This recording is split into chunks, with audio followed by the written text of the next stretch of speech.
Detalye sa pagsisinungaling ni Anjo Eliana at pagbawi ng mga statement niya laban kay Senator Tito Sotto. Fake news. Iyan nga ang naging sigaw ng mga supporters ng aktor, TV host, music composer at producer, senador at Senate President na si Vicente Sotto III o mas kilala sa tawag na Tito Sen, laban sa paratang ng aktor at komedyanteng si Anjo Eliana sa kanya. Naging usap-usapan nga nitong nagdaang araw ang tungkol sa isang malaking pasabog na pinakawala ng dating Eat Bulaga co-host na si Anjo Eliana na may kinalaman sa personal na buhay ni Tito Sen. Nauna na kasing sinabi ni Anjo na may ibang babae daw ang senador at siya pa mismo ang tumulong sa kanya noon para sa babae na ito. Naintriga nga ang mga netizens nang biglang magdeklara ng away si Anjo laban kay Tito Sen. Ang unang dahilan ng kanyang galit sa senador ay may kinalaman sa politika at sa mga kaalyado nito ngayon. Pangalawa na rito ang tungkol sa away sa pagitan ng Eat Bulaga at Tape Incorporated Management. Aniya, nagsimula yan nung away ng Eat Bulaga at saka ng Tape. Ako naman wala na ako sa Eat Bulaga. May pelikula ako noon. In-interview ako ng press. Ang pagkakaalam ko naman talaga dati, ang may-ari ng Eat Bulaga ang mga halos-hos. Nung tinanong ako at sinagot ko, nagalit sa akin ang mga taga-Eat Bulaga. Binash ako ng binash. Kung ano-ano mga sinabi, hindi ko naman pinatulan. Kwento nga ni Anjo, sobrang aga pa noong isang araw. Marami na raw ang nakuha niyang bashings mula sa pinaniniwalaan niyang mga bayarang trolls ng kampo ni Tito Sen. Banat ni Anjo sa senador. Tito Sen, ang dami mo na namang pinalabas. Yung mga bayaran mo sa mga vloggers. Tito Sen, gusto mo talagang laglagan? Gusto mo i-reveal ko na mula 2013 kung sino po yung kabit nyo, Tito Sen? Okay ba sa'yo yon, Tito Sen? Gusto mo sabihin ko na kung sino yung kabit mo mula 2013 na pinalakad mo sa akin? Sabihin mo lang, Tito Sen, at iaano ko na, iba-box reveal ko na. Sasabihin ko na sa taong bayan kung sino ang kabit mo mula 2013. Sige lang, banatan nyo lang ako at marami pa akong ilalabas. Ngunit pagdating ng kinabukasan, nagulat na lang ang mga netizens sa pagsasabi ni Anjo na walang katotohanan at nagsinungaling siya sa mga nabitawan niyang salita sa kanyang live stream. Kinainisan din daw niya kasi ang mga kinuhang trolls ni Tito Sen dahil masyado raw maaga at wala raw siyang masyadong tulog para siya ay pag-initan ng mga ito. Ani Anjo, kahapon binabanatan ako eh. Alam kong trolls yun ni Tito Sen.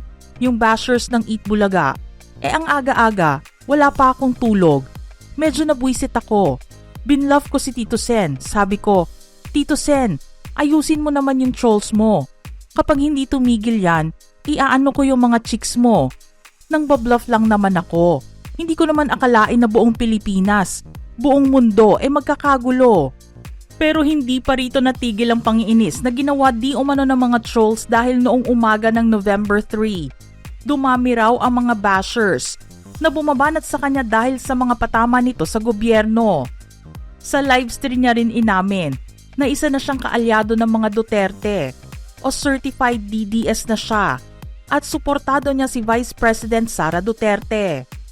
Hindi naman lingid sa kaalaman ng publiko na si Tito Sen ay kaalyado ng gobyerno ngayon sa pamumuno ni Pangulong Bongbong Marcos.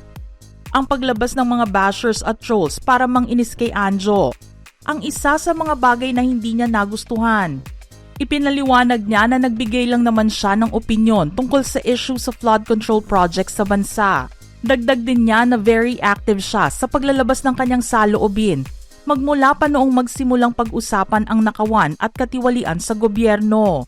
Naniniwala siya na ang pagpapatama niya sa gobyerno ay hindi nagustuhan ng mga trolls ng Eat Bulaga. Kaya raw siya inaaway ng mga ito. Subalit hindi naman nagtatapos sa issue ng flood control ang pinakawalan ni Anjo dahil sinabi niyang may mga followers siya na nagtanong sa kanya kung pwede ba nitong kausapin si Tito Sen at itanong ang tungkol sa pangako nito na gagawin niya sa kanyang sahod bilang senador. Ito ay mayroong kinalaman sa binitiwang salita ni Tito Sen noong kandidato pa lang siya at sinabing ang kanyang makukuhang sweldo ay ibabahagi niya sa mga estudyante. Ani Anjo ay nagbunga naman daw ang kanyang pakiusap dahil naglabas ng resibo ang senador na nagpakita na tinupad nito ang pangakong ibigay sa mga mag-aaral ang kanyang sweldo.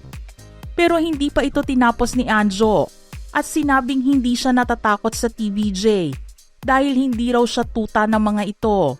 Hindi rin daw niya gustong madikit ang kanyang pangalan sa mga taong nagkaroon ng issue sa pang-aabuso ng ibang tao.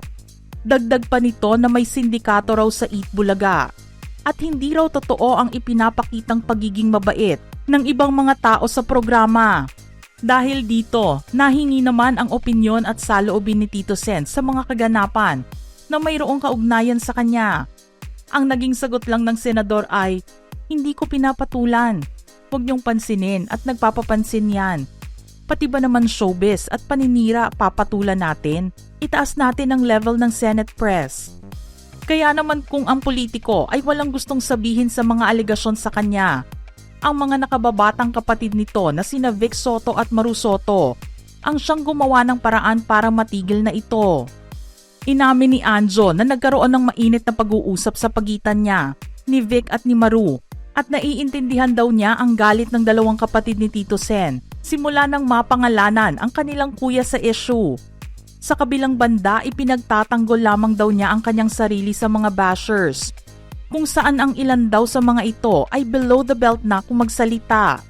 Matapos daw ang ilang minutong heated exchange sa kanilang tatlo, napagkasunduan nila ang magkaroon ng ceasefire sa issue.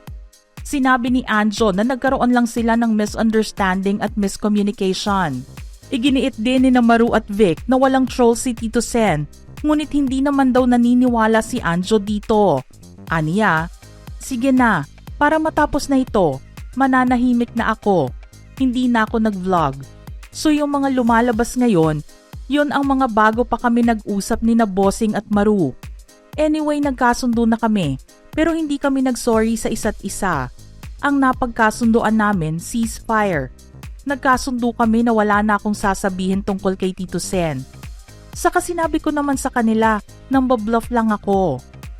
Matatandaan na mahigit 2 dekadang nakasama ng Eat Bulaga at naging dabarkad si Anjo bago ito nagdesisyon na umalis sa nasabing noontime show.